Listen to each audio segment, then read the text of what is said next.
క్రీస్తునందు ప్రేమైనటువంటి సహోదరి సహోదరులకు మన రక్షకుడు ప్రభు అయిన యేసుక్రీస్తు నామమున మీ అందరికీ వందనాలు తెలియజేస్తూ ఉన్నాను.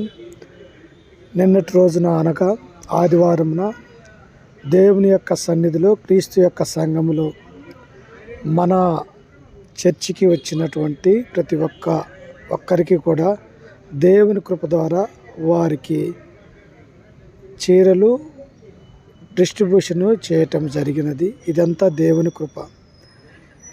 మనమందరం కూడా దేవుని యొక్క పని చేస్తూ అనేక ఆత్మలు కూడా క్రీస్తులోనికి నడిపించే గొప్ప భారము మన మీద ఉన్నది కనుక మనం చేసే ప్రతి పని నీతి నిజాయితీతో యథార్థముగా దేవుని యొక్క మందిరంలో సేవ చేసేవారిగా మనం ఉండాలి.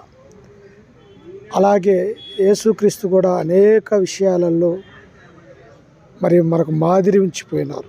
అలాగనే అపోస్తలులు కూడా నేను క్రీస్తుని పోలి నడుచుకున్న ప్రకారం మీరు నన్ను పోలి నడుచుకోమంటూ ఉన్నాడు. ప్రియులారా, యాకోబు రాసినటువంటి పత్రికలో ఆయన అంటాడు, క్రియలు లేని విశ్వాసం మృతము అంటాడు. మనము సంఘములో దేవుని యొక్క స్వార్థికులుగా క్రీస్తు సంఘం సభ్యులుగా మనమందరం కూడా ఒక మాదిరికరమైనటువంటి జీవితం జీవించినప్పుడే మనము దేవుని గణపరచగలం. ప్రియులారా, దేవుడు నాకు ఇచ్చినటువంటి ఈ కృపను బట్టి నేను ఎంతగానో దేవుణ్ణి గణపరుస్తూ ఉన్నాను. దేవుని యొక్క దాసుడిగా ఇంకనూ అనేకమైనటువంటి మేలులు సంఘంలో ఉన్నటువంటి ప్రతి ఒక్కరికి కూడా చేయాలని, అలాగనే దేవుని యొక్క సువార్త ప్రకటిస్తూ అనేక మందిని కూడా క్రీస్తులోనికి నడిపించాలని నా యొక్క ఆశ.